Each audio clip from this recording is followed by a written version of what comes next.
Another lecture you give, to keep, I suppose, on a similar vein, is on another topic that's very near and dear to my heart on music, and and the power that it has with it.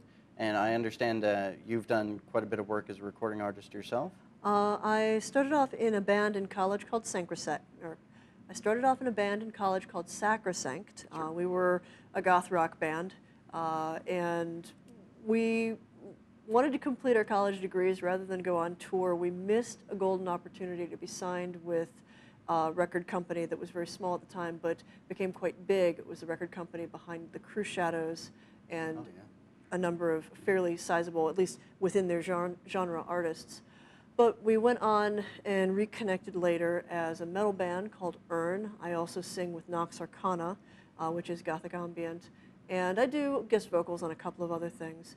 For me, the music is very much where art and meaning and sound intersect. I have a fairly powerful vocal range, and it's hard to get a soprano like that, you know, a lot of exposure with pop music. Yeah. But being able to do vocal textures, to kind of wind around, but use the sound of the voice and marry that to the meaning and the overall feel of the music is important to me. I write a lot of my own lyrics. With Nox Arcana, they let me do my own CD called Blood of Angels, and that is just all me. They wrote the music with me. We did it in 5 days. Oh. Wrote, recorded, and finished everything. It's the only window of time we had. Wow. But that was probably the most intensely creative 5 days I've had in a long time, just being shut up in a room with 2 other artists who are equally driven and in love with the marriage of sound and sense, but also the mysticism of music, and how even if you're singing about profane things, there's still a certain sanctity to it. Absolutely. That it moves us on a deeply psychological level. Absolutely. Of course, topic I'm sure most of our audience can connect with, and I'm sure most of them are expecting to be addressed in this show, is on the subject of straight-up blood-drinking vampires and their role in popular culture. They have a way of capturing imagination over and over and over again, from Lord Byron and Bram Stoker all the way up to True Blood today. But it's undergone many changes, the archetype of the vampire, from a terrifying monster of the night to nowadays more of a romantic anti-hero. Would you tell us a little bit about that? Well, if we looked at the vampires in folklore, where the vampire comes from in Eastern Europe, we probably wouldn't recognize him as such. Yeah. He bears very little in common with Bill Compton or Edward Cullen. He is a peasant in most cases. He's not really very attractive, and he comes back from the dead to drag other people to the dead with him. And in many ways is the personification of the fear that the living hold for the dead, that the dead no longer have life and they're going to come back and steal it from us. The vampire that we'd recognize has its birth in fiction when it goes from this nonfiction folklore to stories told by John William Polidori, Byron's personal physician, Bram Stoker.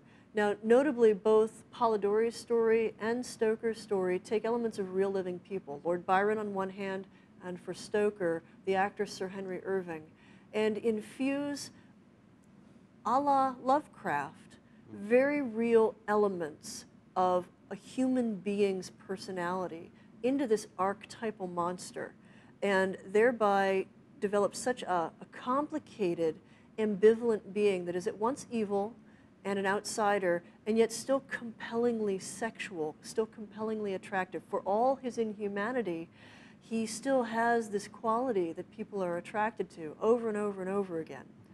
As the vampire trope is taken up in film throughout the 20th century, generally speaking, the vampire remains a monster for the Hammer horror films and the era of Christopher Lee as Dracula. He is sexy, but he still has to die in the end.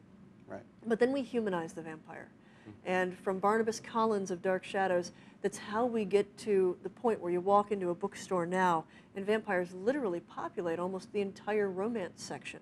Oh, absolutely. The vampire becomes this forbidden demon lover who represents all the things that we would love to have in somebody, but we know that we shouldn't. You know, they're eternally young, eternally beautiful. They live forever. They have inhuman powers. They have an uninhibited sexuality. They're totally bad for us. Yeah. And yet everybody wants to be one. Everybody wants them, or they want to be one. Yeah. It's the dark mirror of humanity. Well, that's very fascinating. Well. Thank you very much, Miss Bellanger. We'll be back up in just a minute to wrap up Directions Northeast. I don't dream like you. I don't have the same skin as you. I don't wear my hair like you. I don't dance like you. I don't come from the same place as you. But I will give you CPR.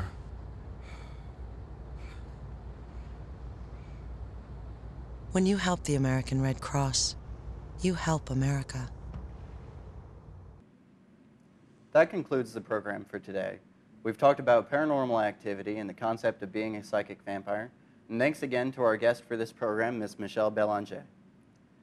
Community is very important to the students at Northeast State Community College, and this program takes a look at a few of the subjects they find important. We encourage you to get out and explore the natural beauty of our region and be aware of all the issues concerning your community.